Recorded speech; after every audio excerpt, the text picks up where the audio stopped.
요절 말씀 묵상합니다. 소명자의 자세, 마가복음 3장 13절, 또 산에 오르사 자기가 원하는 자들을 부르시니 나온지라. 아멘. 오늘 같이 보실 하나님 말씀은 이사야서 13장입니다. 이사야서 13장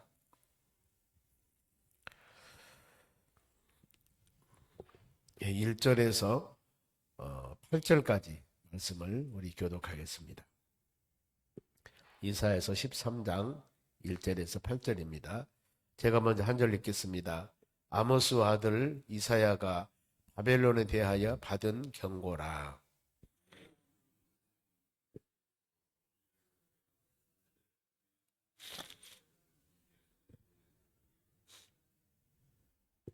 내가 거룩하게 구별한 자들에게 명령하고 그의 위엄을 기뻐하는 용사들을 불러 나의 노여움을 전하게 하였느니라.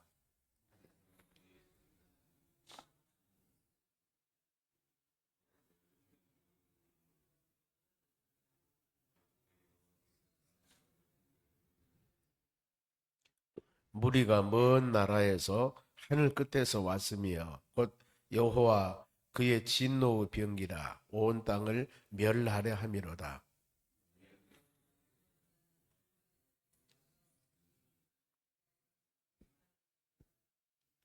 그러므로 모든 손에 힘을 풀리고 각 사람의 마음에 녹을 것이라. 그들이 놀라며 괴로움과 슬픔에 사로잡혀 해산이 임박한 여자같이 고통하며 서로 보고 놀라며 얼굴이 불꽃 같으리로다. 옆 사람 인사합시다. 오늘도 승리합시다. 좋은 하루 되시기 바랍니다. 하나님 말씀은 바벨론에게 임한 경고 1절에 봅니다. 아모스 아들 이사야가 바벨론에 대해서 받은 경고. 하나님은 세계 모든 민족 만민 중에 이스라엘 백성을 선택했습니다. 그래서 애굽 나라에서 훈련을 시키고 모세를 통해서 가나안 40년 광야 생활을 인도하고 이제 여호수아 시대에 가나안 땅에 들어가서 나라를 만들고 쭉 믿음으로 하나님을 경배하며 찬양하며 살아옵니다. 하나님의 선택한 백성은 이스라엘 백성입니다. 그런데 하나님은 그 이스라엘 백성뿐만 아니라 많은 세계 모든 만민들을 다 사랑합니다. 이것이 바로 하나님의 온 세상을 사랑하는 주권적인 사랑이라고 할 수가 있습니다. 보면은 특별히 사도행전에 보면은 사도행전 17장 26절 보면은 연대와 경계와 나라와 모든 것을 정하신 분은 하느님이라고 그랬어요. 미국이 저렇게 크고 중국이 크고 우리나라 이 정도 아니면 더 적은 나라 이스라엘 나라 조금만 하지 않습니까? 만일에 하나님께서 하나님의 선택한 백성을 면적적으로 크게 만든다면 소련이나 미국이나 큰 나라가 이 내 나라 그럼 얼마나 좋겠어요? 근데 이스라엘 나라는 지금 강원도 면적, 경상도 면적이 이렇게 우리나라 한 도 면적밖에 안 된다고 말이죠. 그런데 이 나라를 통해서 세계 모든 나라들에게 우리를 볼 수 있는 나라를 만드는 것이 바로 하나님의 뜻이었는데 그래서 이 이사야 선지자를 통해서 이제부터는 13장에서 쭉 23장까지 한 10장 정도는 이방 나라에 대한 하나님의 사랑입니다. 즉 우리나라가 대한민국인데 주위에 이 소련이 있고 중국이 있고 일본이 있습니다. 주위에 이런 나라들. 이스라엘 나라도 주위에 보면은 블레셋, 바벨론 아니면은 애굽 이런 나라들 주위에 많이 있습니다. 보면은 고수 나라가 있고 쭉 나옵니다만은 이런 수많은 여러 가지 나라들이 있는데 이 나라들도 이제 하나님의 간섭하에 보면은 13장에서 23장까지 말씀을 통해서 멸망당한다. 그러면 이방 나라 멸망하든 말든 그대로 놔두지. 왜 그들이 무엇 때문에 멸망을 당하는가? 이 부분에 대해서 쭉 기록하고 있어요. 그러면 하나님께서는 그러구나. 믿음의 자녀들도 하나님이 보고 계시지만은 믿지 않는 사람도 다 하나님이 어떻게 보면은 하나님 모양과 형상으로 창조된 이 사람들입니다. 모든 사람 본래가 창세기 말씀하면 그러지 않습니까? 2장 7절에 흙으로 사람을 만들고 코에 생기를 넣어서 생명이 되었더라. 사람을 만드신 분은 하나님이세요. 거기서 보면은 이 선택과 유기라고 그럽니다. 선택한 사람은 우리 믿음의 사람들, 선택한 사람이고, 육이 버린 사람들, 선택받지 못한 사람들, 유기견 그러지 않습니까? 버린 개들. 우리는 하나님의 선택받는 믿음의 자녀가 되게 하심을 감사해야 되고, 그러면 여기 지금 이 바벨론에게 임하는 하나님의 범죄인데, 먼저 1장에서 쭉 12장까지 말씀 보면은 하나님의 자녀들, 이스라엘 백성들에 대한 첫째 범죄함입니다. 죄가 뭐예요? 하나님을 등지는 것, 하나님 멀리 하는 것, 하나님의 싫어하는 일을 행하는 것, 말씀에 벗어나 행하는 것. 죄가 임하면 반드시 하나님은 그들을 사랑하기 때문에 징계를 합니다. 심판을 해요. 심판. 그러면 심판 받을 때 특히 사사기 보면은 이제 회개하고 눈물을 흘리며 기도하며 용서를 빕니다. 이랬을 때 하나님이 사사기에는 사사를 보내서 그들을 세우시고 용서하시고 이런 태평의 시대가 이루어집니다. 우리가 앞에서 이사야서도 그런 내용들이었습니다. 보면은 소도 임자를 알고 나귀도 구유를 아는데 왜 너는 나를 모르냐.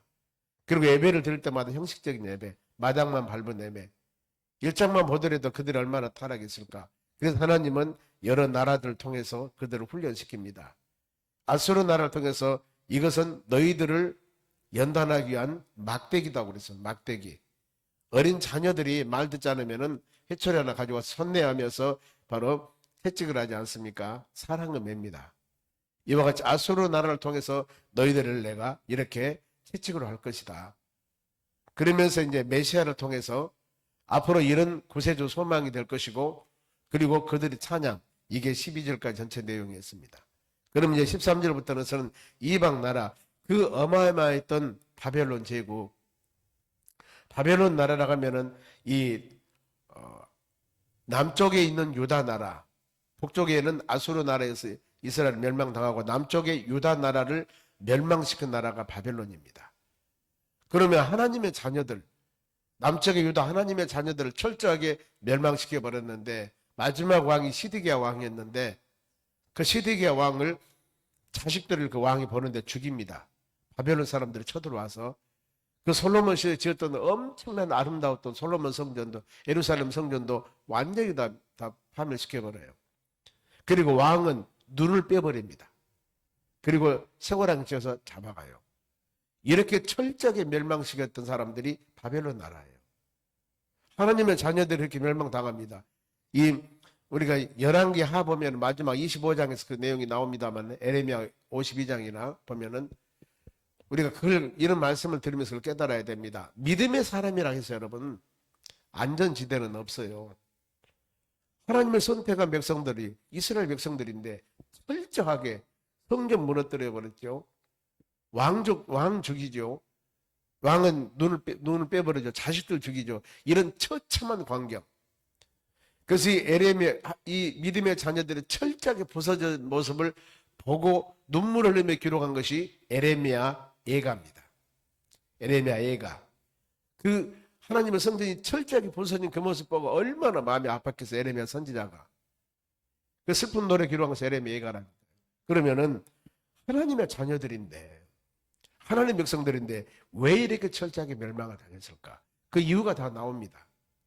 그들이 하나님 말씀을 순종하지 않았고, 우상 숭배, 윤리나 도덕적인 타락, 철저하게 하나님의 뜻에 어긋나게, 이런 삶이었습니다. 그래 오늘날 우리도 이런 말씀을 묵상하면서 내가 선택받은 하나님의 자녀라 같지만은, 말씀과 믿음 안에 사는 나라 같지만은, 내가 말씀과 믿음 안에 온전히 거하지 아니할 때 그들을 사랑하기 때문에 철저하게 바로 이와 같이 믿음의 자녀들에게 연단 징계하듯이, 멸망당하듯이 그런 징계를 주기도 한다는 말입니다. 그리고 고린도후서 12장 말씀에 그런 내용이 되지 않습니까? 우리는 사생아가 아닙니다. 하나님의 자녀들입니다. 그렇기 때문에 하나님은 우리를 연단한다, 징계한다. 그런데 징계할 때 이것을 이길 수 있는 힘도 주시고 피할 수 있는 길도 주신다. 이런 내용 우리가 마음으로 생각하면서 13장에서 쭉 23장까지 말씀 묵상하면은 은혜가 될 줄 믿어요. 그러면은 이 바벨론이라는 나라, 이스라엘 백성들을 멸망시킨 나라를 멸망하는데, 이제 막대기, 하나님의 자녀들을 교회에서 막대기를 썼는데 이 막대기도 버린 거예요. 결국에 바로 주인공은 누구냐면은 그렇게 멸망당했지만은 하나님의 자녀들이에요. 주인공은 훈련시키기 위한 것이기 때문에. 그래 바로 이 1절에 그럽니다. 아모스 아들 이사야가 바벨론에 대해서 받은 경고라. 이사야는 선지자입니다. 일단 하나님께서 모든 말씀은 선자를 통해서 주십니다. 그런데 이 경고인데 그리고 2절 너희의 민둥산 위에 기치를 세우고 소리를 높여 그들을 부르며 열방의 모든 나라들을 부릅니다. 그리고 손을 흔들어 그들을 존귀한 자의 문에 들어가게 하리라. 바벨론 나라가 멸망을 당할 때 메데 바사라는 나라가 있습니다. 페르시아라고 그러죠. 이 나라에 의해서 그 엄청난 바벨론 제국도 멸망당하게 됩니다. 그런데 이 바벨론이 강한 나라를 만들게 하신 분도 이방 나라지만은 하나님이시고, 이 엄청난 바벨론 제국을 또 멸망시킨 나라도 누구냐면은 나라도 하나님이 하시는 거예요. 그 말씀입니다. 그들의 존귀한 자 문에 들어가게 하리라. 많은 사람 불러서 메데 바사와 같은 강한 나라를 불러서 이 바벨론 나라가 강하지만은 내가 그 나라를 멸망시킬 것이다. 쭉 앞으로 나옵니다만은 지금 미국이 강합니다. 중국이 강합니다. 우리는 잘 몰라요, 지금 보면은. 그런데 지금 IT나 모든 것이 이루어 나가는 과정들을 보면은 비전은 중국이 더 많아요. 여러분 그렇습니다. 이제 앞으로 보십시오만은 지금 보면은 그렇게 많은 사람들이 보고 있습니다. 지화자원뿐만 아니라 인적자원뿐만 아니라 행하는 모든 것들이 거기는 공산국가입니다. 국가에서 해버려요. 우리는 자본주의이기 때문에 어때요? 개인들이 어떤 돈을 가지고 개발해서 우리 같으면 삼성, 대우 이렇습니다만은 이 중국은요 나라에서 해버리는 나라예요. 주체가 나라예요. 그러니 무섭다는 겁니다, 여러분. 그래서 이 아무리 강한 나라라 하더라도 우리는 모르잖아요. 앞으로 미국이 얼마만큼 세계적으로 민주국가로 세워서 나갈지 아니면은 공산국가가 멸망을 당할지 세워질지 우리는 몰라요. 그리고 지금 우리 계속 지금 이제 이사야 선지자를 통해서 여러분들 말씀을 쭉 묵상하면은 그걸 깨닫게 됩니다. 왜요? 나라를 세우시면 하나님이셔요. 그 나라가 악한 나라가 됐건 선한 나라가 됐건 하나님 모든 것을 안다 그 말입니다. 우리는 우리 하지만은 우리가 살아가는 삶이 하나님 보시기에 합당하지 않는다면 지금 서두에 말씀을 드렸죠. 아니 이스라엘 백성들은 하나님의 선택한 백성들이에요. 근데 왜 이렇게 이방 나라에 의해서 왕도 눈 빼버리고 잡아가버리고 그 지금 솔로몬 성전을 짓고 얼마나 복되고 아름답게만 했습니까? 아름다운 성전도 하나님은 철저하게 부숴버려요. 이게 하나님의 심판이에요. 그래서 그러면서 3절 보세요. 내가 거룩하게 구별된 자들에게 명령하고 나의 위엄을 기뻐하는 용사들을 불러 나의 노여움을 전하게 하였느니라. 하나님의 노여움. 이 바벨론 나라가 굉장히 대단했지만은 이 바벨론 나라도 이제 그 강한 나라 메데 바사라는 나라에 의해서 그 나라도 멸망시킨다. 이거거든요. 그러면서 4절 보세요.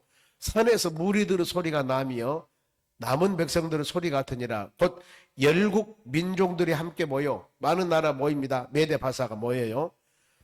떠드는 소리라. 만군의 여호와께서 싸움을 위하여 군대를 검열하심이로다. 메데 바사라는 나라를 하나님 준비해서 하나님의 백성들을 철저하게 심판했던 바벨론 제국을 멸망을 시키는 거예요. 이게 여러분 하나님의 뜻입니다. 하나님의 역사심입니다. 그러면서 이방 모든 나라들을 병기로 사용한다 그랬습니다. 그러면은 5절 보세요. 무리가 먼 나라에서 하늘 끝에서 왔으며 곧 여호와의 그의 진노 병기라 온 땅을 멸하려 함이로다. 로마서 5장 보면은 병기란 단어가 나옵니다. 의의 병기, 불의의 병기. 선한 청지기, 악한 청지기. 반드시 여러분 그 병기가 있는데 그 병기가 어디에 사용하느냐에 따라서 선한 병기가 되고 악한 병기가 될 수 있습니다. 그러죠. 칼도요. 요리하는 사람의 손에 가지고 있으면 아주 좋은 요리 도구가 됩니다. 그러나 살인자의 손에 들어있으면 그건 살인 도구가 되는 거예요. 믿음의 자녀들도 의의 병기로 사용을 받도록 우리는 기도해야 되는 것입니다. 나라도 선한 나라가 있는가 하면은 악한 나라, 침략의 병기를 세우는데 그래 이와 같이 그 엄청난 바벨론 나라도 메데바사 연합군에 의해서 멸망당합니다. 그러면서 이제 그 바벨로니아 제국, 바벨론 나라 고통, 그러죠. 세계를 바벨론 제국 크게 다스렸던 그 나라가 이 페르시아 메데바사 연합군에 의해서 지금 그 말입니까? 많은 사람들 모아서 연합군을 만들어서 그 나라를 내가 멸망시킬 것이다. 그러니 역사적인 과정을 조명을 해보면은 그 엄청난 바벨론 제국도 연합군에 의해서 멸망당한다. 지금 미국이 아니면 중국이 아니면 소련이 어마어마 강한 나라지만은 이 나라가 하나님을 세우면 강해지지만 더욱더 세워지지 않는다면 어때요? 어떻게든지 무너지는 겁니다. 하나님이 다른 나라를 불러서 그 나라를 멸망시키는 거예요. 연합전쟁이 되는 겁니다. 우리가 봤을 때는 연합전쟁이죠, 보면은요. 그러면서 이제 6절 말씀부터서 이렇게 메대 바다 연합군에 의해서 멸망을 당하니까 그들이 얼마나 힘들겠습니까? 그들은 고통스러운 상황을 쭉 지금 6절에서 15절까지 말씀을 합니다. 6절 봅니다. 너희는 애곡할지어다 슬퍼 울라 그 말입니다. 여호와의 날이 가까웠음이니 전능자에게서 멸망이 임할 것이로다. 지금 바벨론 제국이라 하지만은 뭐라고 말씀합니까? 여호와께서 하나님께서 그 심판의 날이 가까웠다. 그리고 전능자 하나님께서 멸망이 임할 것이로다. 그러니 우리가 역사적으로 바벨론 제국 멸망당하고 어디? 페르시아 메데 바사 왕에게. 그런데 멸망시켰던 분이 누구냐면은 하나님이시라는 거예요. 성경 그러지 않습니까? 내가 주의 메대 바사 연합군을 모아다가 바벨론 너를 내가 멸망한다. 그러니 너는 애곡 슬퍼할 것이다. 이제 너희들이 바벨론 제국이라고 아무리 교만하고 힘을 갖지만은 이제 봐라 얼마나 고통스러운 줄 아느냐. 그러면서 7절 봅니다. 그러므로 모든 손에 힘이 풀리고 각 사람의 마음이 녹을 것이다. 그 강했던 강대국 나라가 손이 풀립니다. 힘이 없어져요. 8절에 그들이 놀라며 괴로움과 슬픔이 사로잡혀 해산이 임박한 여자같이 고통하며 서로 보고 놀라며 얼굴이 불 것 같으니라. 왜 저렇지? 왜 저렇게 큰 회사가, 왜 저렇게 큰 나라가 갑자기 저렇게 됐지? 우리는 모든 환경과 여건과 경영과 수많은 이런 것들 물론 이 원인이 있습니다. 이것 때문이에요. 그런데 그 원인 뒷면에서는 뭐가 있느냐? 하나님의 역사하심. 이것을 온 세상을 주관하신 하나님의 서두에 말씀드렸죠. 사도행전 17장 26절에 연대와 거주와 경계를 정하신 분이 하나님이다. 나라를 얼마나 크게 만들고 저 나라가 몇 년 있다가 멸망당하고 그 다음에 이 모든 것 정하신 분이 하나님이시다. 이런 말씀 묵상할 때 어떻습니까? 아 그렇구나. 저 나라는 크고 이 나라는 작고 이 나라는 잘 살고 이 나라는 못 살고 뒤에서 역사하시는 하나님의 뜻. 가끔 여러분들이 삼파선이나 저쪽에 강원도 쪽에 가서 북한 쪽을 한번 보면은 지금은 좀 나은 거. 전에 보면은요 심각합니다. 특히 중국 단동에서 이 철길 하나 보면 바로 북한이거든요. 조금 상인들 보면은요 이쪽에는 저녁에 중국에는 불도 많고 그냥 불야성 같은데 저쪽은 밤이야. 강 하나 걷는데 저건 밤이에요. 이쪽 산은 소나무가 막 엄청 많은데 강 하나 걷는 저쪽은 그냥 민둥산이에요. 이걸 볼 때 참 그렇구나. 하나님의 축복 땅과 하나님의 저주 땅은 이렇게 다르구나. 우리가 이런 모습들을 알 수가 있습니다. 모든 것들은 우리의 개개인의 삶도 마찬가지지만은 나라와 모든 것들도 세우심과 낮추심은 여러분 하나님이셔요. 우리나라가 상당히 어렵습니다만은 이 역사적으로 조명을 해보면은 분명히 하나님의 뜻이 있습니다. 우리는 몰라요. 이것이 어떤 것이 잘된 것인가, 어떻게 해서 아름답게 세워질 것인가, 이건 누구도 모른다 그 말이에요. 그래야 하기 때문에 역사를 주관하신 하나님, 믿음의 자녀들은 겸손하게 무릎을 꿇고 하나님께 회개하면서 하나님께 기도하면서 살기 좋은 나라를 만들어 주시라고.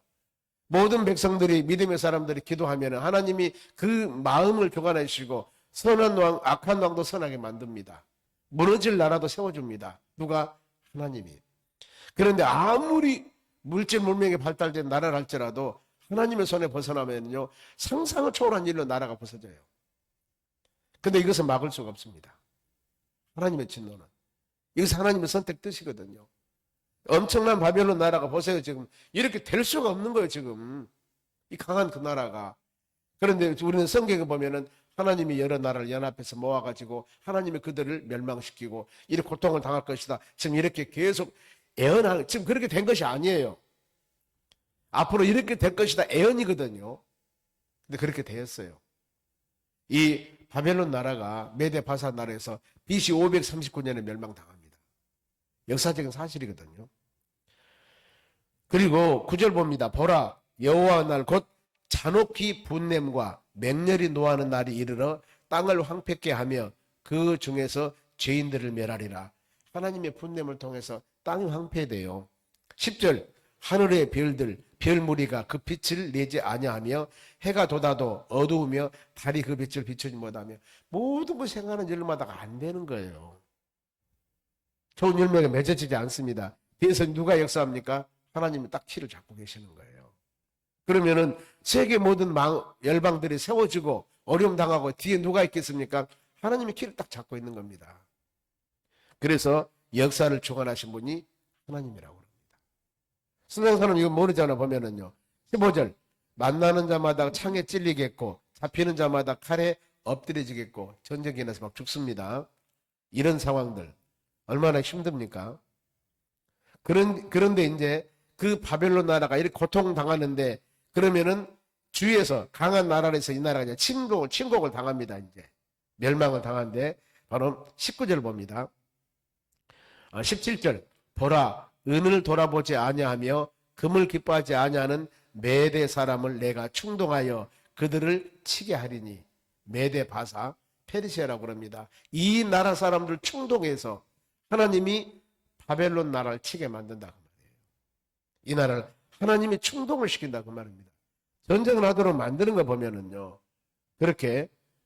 그러면서 18절, 메대 사람이 활로 청년을 쏘아 죽이며 태의 열매를 긍휼히 여기지 아니하며 아이를 애석하게 보지 아니하리라. 철저하게 사람을 멸망시킨다 그 말입니다. 이스라엘 백성들이 여호수아를 통해서 가나안 땅 들어갈 때 뭘 하겠습니까? 여리고성 무너뜨리고 남녀 노소 관계없이 다 죽이라 그랬습니다. 이렇게 되는 거예요. 하나님의 진노가 되면은. 그러면서 그들의 즉 강했던 바벨론 나라가 어떻게 참상이 되는가? 19절 보세요. 열국의 영광이요 갈대아 사람의 자랑하는 놀이개가 된 바벨론이 하나님께 멸망당한 소돔과 고모라 같더라. 그렇게 강했던 바벨론 제국이 소돔과 고모라 성같이 황폐될 것이다. 지금 계속 예언이거든요. 그러면 20절, 그곳에 거주할 자가 없겠고 거처할 사람이 대대 없을 것이며 아라비아 사람도 거기서 장막을 치지 아니하며 목자들도 그곳에서 그들의 양떼를 쉬게 하지 아니하리라. 하나님이 이렇게 놔주시면 이렇게 되어버린다는 겁니다. 계속적으로 연결이 됩니다. 21절, 오직 들 짐승들이 거기서 엎드리고 부르짖는 짐승이 그들의 가옥에 가득하며 타조가 깃들일 것이며 들량이 거기 뛸 것이다. 짐승들이 산다 그 말이죠. 마지막 22절에 그의 궁성은 바벨론족 큰 성은 성냥이가 부르짖을 것이요 여우는 소리와 안 그러면 쥐새끼들이 들끓듯이 이렇게 폐허장이 되어버린다 그 말입니다. 화려했던 궁전에도 들깨가 올 것이며 그의 때가 가까우며 그 날이 오래되지 아니하리라. 얼마 안 있으면 돌아오리라. 지금 이사야 선지자가 예언했던 것은 BC 700년 봅니다. BC 700년. 그런데 이 지금 바벨론 나라가 메데바사 멸망당할 때가 BC 539년이에요. 그럼 어때요? 170년 정도 됩니다. 보면은 우리 계산하면은요. 성경 계산은 좀 플러스 마이너스 있습니다. 170년 후에 이런 일이 일어납니다. 철저하게. 그 역사적인 사실이에요. 왜? 정확한 사실이지 않습니까? 앞으로 이런 모든 것들을 볼 때 그렇구나. 나라를 세우고 사람, 우리도 그렇지 않습니까? 세상에 태어나서 예수 믿고 믿음으로 살다가 부하게 살든가 바로 어렵게 살든가 아니면 믿음 좋든가 아니면 대충 살든가 이 세상 살아가다가 하나님 부르심 받으면 가잖아요. 만사는 때가 있습니다. 우리가 이런 모습을 통해서 깨달을 거 그겁니다. 역사를 주관하신 분은 하나님이시고 항상 우리가 어느 상황 가운데서도 되어지는 모든 일들을 볼 때 뒤에서 역사하시는 하나님의 선한 뜻이 어딘가를 보면서 믿음으로 기도할 때 믿음의 자녀들 할 수 있는 일입니다. 하나님 용서해 주시고 긍휼을 바라면서 모든 역사를 주관하신 하나님, 이 나라 이 민족, 믿음의 모든 가정들 복되고 이 하루도 은혜 가운데 하나님 영광 도는 하루가 되기를 원합니다. 모든 것 주께 맡기며 기도할 때 하나님의 역사와 능력 우리에게 임할 줄로 믿습니다. 기도하겠습니다. 하나님 감사드립니다. 주신 말씀 마음에 새기며 이 하루도 믿음으로 승리하는 하루가 되기를 원합니다. 주님 은혜 내려 주시옵소서. 우리 백점수 권사님 생일 감사 성교헌금 주정헌금 드렸습니다. 마음과 정성으로 드린 물질 받으시고 큰 은혜 내려 주시옵소서. 감사하며 예수님의 이름으로 기도합니다. 아멘.